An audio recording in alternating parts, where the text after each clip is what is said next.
აფხაზეთიდან დევნილ მაღალი აკადემიური მოსწრების სტუდენტებს ყოველთვიურად 200 და 300 ლარიანი სტიპენდიები გადაეცემათ. საუბარია როგორც ბაკალავრიატის, ასევე მაგისტრატურის სტუდენტებზე. სიახლე უპრეცედენტოა და პირადად აფხაზეთის ავტონომიური რესპუბლიკის მთავრობის თავმჯდომარეს გიორგი ჯინჭარაძეს ეკუთვნის. მისივე ინიციატივით პროგრამის არსებული ბიუჯეტი 9 მილიონ ლარამდე გაიზარდა, რაც თავის მხრივ იძლევა შესაძლებლობას ფულადი წახალისება ყველა წარმატებულმა და მაღალი მოსწრების სტუდენტმა მიიღოს.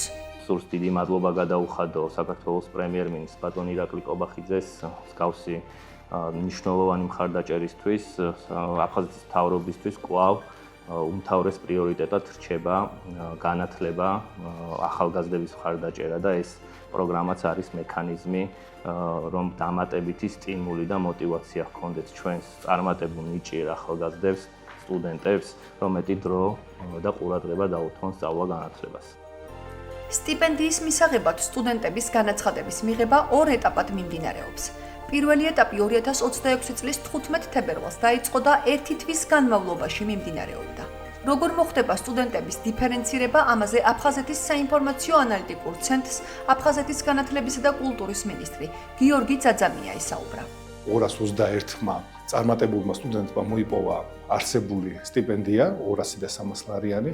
აღნიშნული სტიპენდიების გადანაწილებულია კრიტერიუმის მიხედვით 90-დან 97%-მდე GPA-ის, ანუ აკადემიური მოსწრების შემთხვევაში სტუდენტს მიენიჭათ 200 ლარიანი სტიპენდიები, 97%-ზე ზევით 300 ლარიანი სტიპენდიები. ძალიან მოხარული ვარ, უპრეცედენტო აქტივობაც ფიქსირდებოდა აღნიშნული კუთხით და რა თქმა უნდა, ჩვენი კუთხით უნდა გავუსვათ ხაზი, რომ აღნიშნული პროექტი გაგრძელდება მომავალში.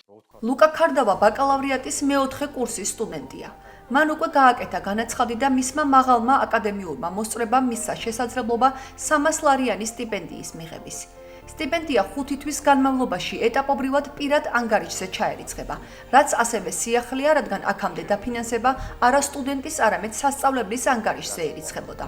ადამიანის ყოველდღიურ ცხოვრებაში შინაგანი мотиваციის გარდა არანაკლებ საჭირო და აუცილებელია შრომაში გამოჩენილი დისციპლინის შენარჩუნებისთვის გარეგანი мотиваციაც, ესე იგი გარეგანი ჯილდოც და მე მადლობელი ვარ განათლების და კულტურის სამინისტროსი და მე ასევე მინდა ხაზი გაუსვა მეორე მნიშვნელოვან დეტალს, რომ ეს ჩვენ დევნილი უნივერსიტეტი ვართ და დევნილი სამინისტრო ვართ და ეს კიდევ ერთი-ორად აასმაგებს იმ ეროვნულ პასუხისმგებლობას და იმ თვითცნობიერებას, რომელიც თითოეულ ქართველს შიგნით აქვს დამარხული.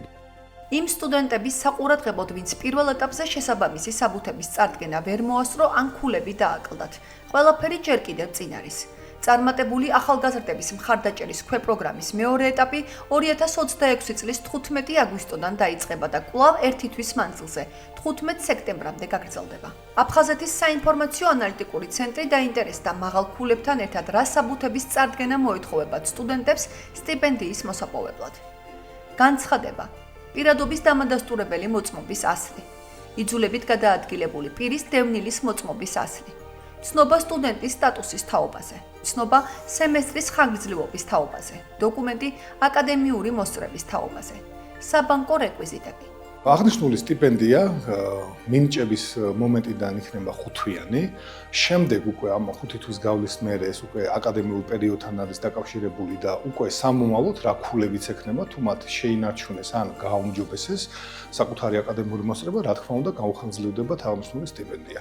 ქვეპროგრამა აფხაზეთის განათლებისა და კულტურის სამინისტროს მუშაობის პრიორიტეტულ მიმართულებას წარმოადგენს და მისი მიზანია ერთის მხრივ დევნილი ახალგაზრდების აკადემიური წარმატების წახალისება და ასევე უმაღლესი განათლების ხარისხის გაუმჯობესება. თუ ქვეპროგრამის შესახებ დამატებითი ინფორმაცია დაგჭირდებათ, შეგიძლიათ დარეკოთ აფხაზეთის მთავრობის ცხელი ხაზის ნომერზე 153 ან ესტუმროთ აფხაზეთის მთავრობის ელექტრონულ პორტალს.